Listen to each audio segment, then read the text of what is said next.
Thank you, Mr. Acting Chairman.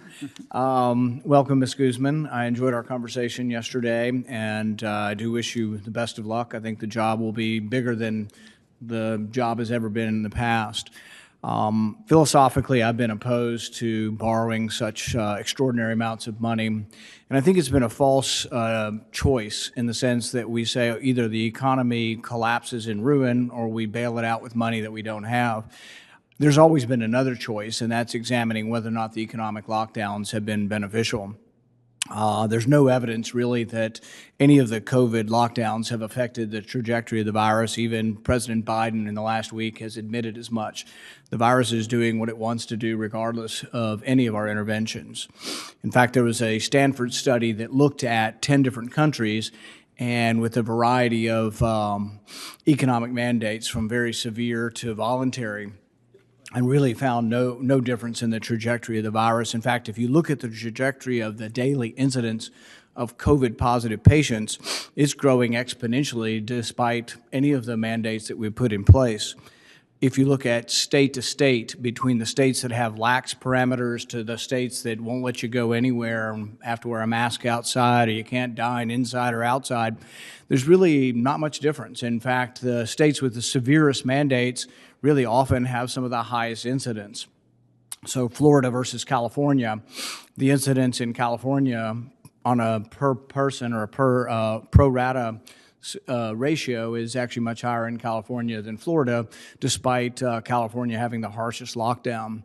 The reason I bring this up is that there has been a choice and still is a choice on how we help business in our country and small businesses.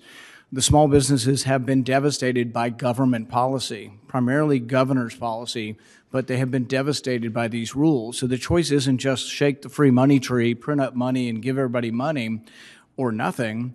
The other choice would have been, could have been, and still is, let's free these businesses up. Let's get rid of the mandates that are crippling our business. Even with the mandates causing such harm to restaurants and hotel industry and travel industry, overall unemployment actually in Kentucky is actually lower than it was in 7 of the 8 years of President Obama's 2 administrations. So I think we do need to put things in perspective, and those who say this is an existential thing and we just got to borrow whatever and the debt be damned and we just have to do whatever and not worry about the consequences of the future, I think we do. Lord Maynard Keynes was sort of one of the early promoters and most prominent promoters of the free money stimulus, government stimulus, where we borrow money and pass it out. He was asked, well, it seems to work in the short run, but what about the long term? And his response was, well, in the long term, we'll all be dead anyway. And I think that's sort of a callous way to look at the future of our country and not worry about what we're doing to the currency and what we're doing to the underpinnings of our economy by borrowing so much money. So I think we should keep that in perspective in the debate that we continue to have in Washington over what's best to be done.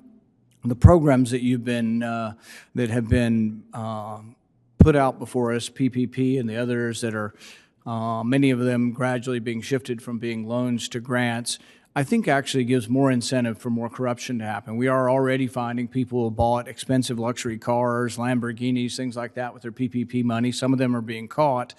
The more of these loans that are turned into grants and have less oversight and the people have to less verification of what they've done with the money, the more corruption we'll get. So I would argue that within the parameters of the law that you will have to obey the law, but let's try not to expand and use any authority as the administrator to try to convert things from actually having oversight, such as loans, to things that have no oversight.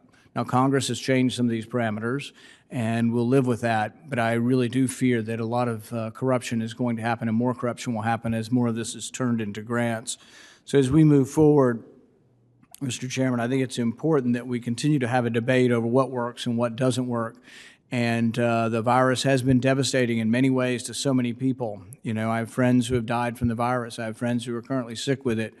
But simply saying, oh, we must do things where there's no evidence that these things are working, I think it's important that we reevaluate them and we reevaluate whether or not giving money to states actually encourages them to open the economy or discourages them from opening the economy.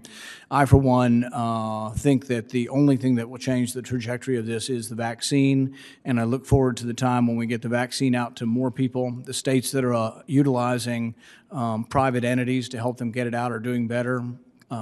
Florida, they're using Publix pharmacies. I would suggest that we need to very rapidly gear this thing up. In my home state, if you call the public health department, you want a vaccine, you'll get a 20-minute message. You'll be unlikely to find a person, and the first thing they tell you on the message is, oh, if you know somebody not wearing their mask, let us know their name so we can get the police go talk to them. Nowhere on the machine or on the public health website is any place where you can sign up for a vaccine. You know, I would think what we should be doing is having large sign-up sheets with your name, your age, and trying to get people on a list where we can call them in to get the vaccine instead of being so intent on trying to punish or harass people that you don't think are adhering to whatever mandates that really don't seem to be appearing to change the trajectory of the virus. So I think we continue to have this debate. I hope you will work very hard. I'm hopeful that you will try to oversee these administration of these loans without letting them get out of hand, and I wish you the best of luck. Thank you.